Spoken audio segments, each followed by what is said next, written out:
अस्सलाम वालेकुम व्यूअर्स, मैं हूं शेफ़ हसनैन। आप देख रहे हैं अपना channel chef Hasnain food on demand. आज हम बहुत ही मज़ेदार एक रेसिपी ट्राई करने वाले हैं जो कि जलेबी है, और बिल्कुल बाज़ार जैसी जलेबी आज हम बनाना सीखेंगे घर पे। ऑब्वियसली क्वारंटाइन डेज चल रहे हैं, तो हम लोग घर में रहते हुए बहुत अच्छे और मज़ेदार खाने जिनकी क्रेविंग्स हमें होती हैं बाहर से लाने से बेहतर है कि हम उसे घर पे ट्राई करें। तो हम चलते हैं अपनी रेसिपी की तरफ। इसके लिए जो इंग्रेडिएंट्स चाहिए उसमें हमें सबसे पहले एक बाउल में मैदा ले लेंगे 150 ग्राम, और उसमें हम डालेंगे 3 टेबलस्पून ऑफ योगर्ट यानी कि दही 3 टेबलस्पून डालेंगे। और दही को ये ख़्याल रखिएगा कि ये कर्ड हो, बिल्कुल वो पतला और पानी वाला दही ना हो तो बेहतर है। एक थिक जो दही होता है वो हो। और इसमें हम फूड कलर डालेंगे जो ऑरेंज कलर होगा। येलो फूड कलर ना डालिएगा, वो बहुत लाइट कलर दे देता है। ऑरेंज फूड कलर हमने इसमें डाला ½ टी स्पून, और इसको डार्क कलर देने के लिए मैंने ½ टी स्पून ऑरेंज कलर डाला है। और इसमें हम जो बेकिंग पाउडर होता है वो, या मीठा सोडा, दोनों में से आप कोई भी चीज़ डाल सकते हैं। तकरीबन 1/4 टी स्पून, ठीक है। तो 1/4 टी स्पून डाल के हमने इसे विस्क की मदद से मिक्स कर दिया है। और पानी हमने इसमें बहुत ध्यान से एहतियात से डालना है। पानी इस तरह से डालिएगा कि ये बैटर बिल्कुल थिन ना हो जाए। अगर ये बैटर थिन हो गया तो हमारी रेसिपी जो है वो ख़राब हो जाएगी, और जो जलेबी है वो क्रिस्पी होने की बजाय फटना शुरू हो जाएगी और डी शेप होना शुरू हो जाएगी। तो इसमें ये बहुत ख़ास ख्याल रखिएगा कि इसमें जो भी पानी हम डालेंगे उसे बहुत एहतियात से डालना है। हमने इसे इतना थिक करना है कि वो, अगर हम इसमें स्पून, इसकी निशानी मैं बता देता हूँ, आप कोई भी खाने वाला चम्मच लेके इस बैटर में डालें और उसको उठाएं तो उसमें से वो जो बैटर है वो टपके ना। और जितनी देर हम इसको बीट करेंगे, इसके साथ ही हम शीरा बना लेते हैं जिसमें हमने जलेबी को डिप करना है।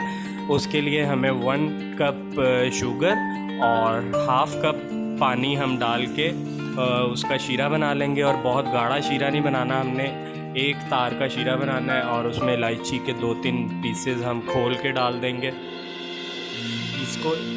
ये जैसा कि आप देख रहे हैं मैं बनाना शुरू कर दिया है। हमारा बैटर रेडी हो गया था, उसे कपड़े में डाल लिया है और उसमें एक बारीक सुराख करके हमने जलेबी की शक्ल में पैन में फ्राई करना शुरू कर दिया है। फ्राई करने के लिए मैं आपको बता दूं कि ऑयल बहुत ज़्यादा गर्म नहीं होना चाहिए और बहुत ठंडा भी नहीं होना चाहिए। अगर बहुत ठंडा होगा तो जलेबी जो है वो अपनी शक्ल नहीं बरकरार रख पाएगी और फैल जाएगी, और अगर बहुत गर्म होगा तो उससे एकदम से क्रिस्पी होगी, लेकिन जैसे ही शीरे में हम डालेंगे वो बिल्कुल सॉफ्ट हो जाएगी और उसका क्रंच ख़त्म हो जाएगा। तो इसका जो ऑयल का टेम्परेचर है उसका बहुत ख्याल रखिएगा।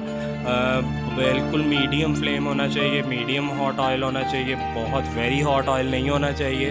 और इसको हमने फ्राई कर लिया इस तरह से। अब हम इसे शीरे में सिर्फ डिप करके और निकाल लेंगे। ये मैं एक और दफ़ा बना के दिखा देता हूँ। इसको हमने इस तरह से बिल्कुल पास ऑयल के रख के, बहुत ऊंचाई से नहीं डालनी, और इस तरह से हमने इसको जलेबी की शक्ल बना लेनी है, गोल, जो जलेबी की ट्रेडिशनल एक शक्ल होती है। और इस तरह से हमारी ये जलेबियाँ तैयार हो रही हैं। इसको भी इसी तरह मीडियम फ्लेम पे फ्राई करेंगे और दोनों साइड से फ्राई करेंगे। ये जैसा कि आप देख रहे हैं हमारी जलेबी फ्राई हो चुकी है, और एक साइड से ये ऊपर ऑटोमेटिकली ऑयल में तैरती है, फ्लोट करेगी। तो इसकी ये निशानी है कि ये एक साइड से कुक हो चुकी है। उसके बाद हम इसकी साइड पलटा सकते हैं।